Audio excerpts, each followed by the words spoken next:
Hello, this is Justin Seven with SportsbookReview.com. This week I want to get you thinking mathematically about sports handicapping.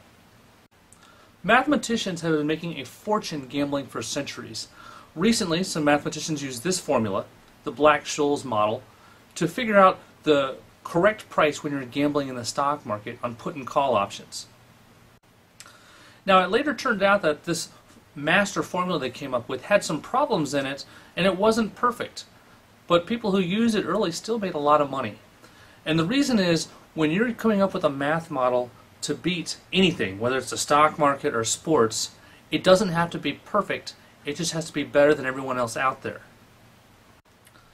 Now, I want you to think generally about sports betting. There are three things you need to consider.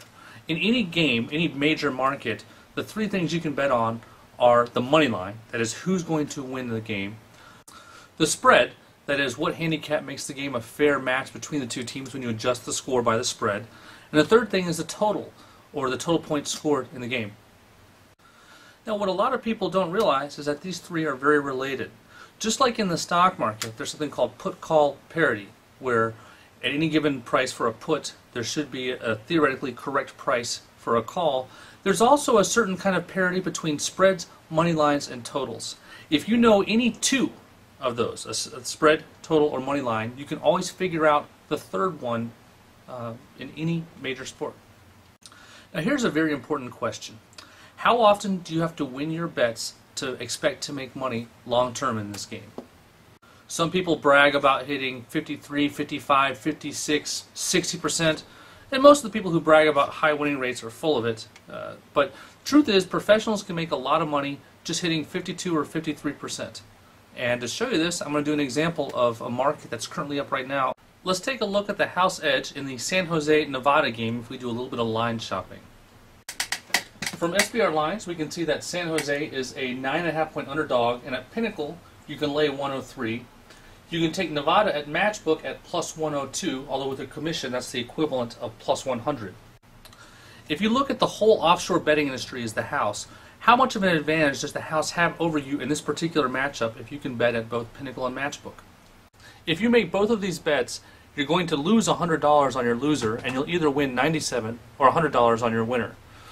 This works out to an average of a $1.50 loss per every $200 risked for a house edge of 0.75%. So in this particular matchup, if you could pick a winner even 51% of the time, you have the best of it. When you throw in bonuses or promotions, you could actually be a coin flipping monkey hitting exactly 50% and win long term. Now, I want you to start thinking of everything in terms of math. Whether it's an economic problem with a Black-Scholes equation to figure out the proper price in a put, or if you're trying to figure out what is the proper price on this particular basketball matchup. If you can set a line, in this case that is 1% better than the market's estimate, you're going to make money. So in the next couple of videos, I'm going to start showing you a few techniques to gradually improve your line making. That's all for now. The next video I'm going to look at is going to show you how to look at home field advantages across a wide variety of sports. If you have any questions or comments, please feel free to send me an email at justin@sportsbookreview.com.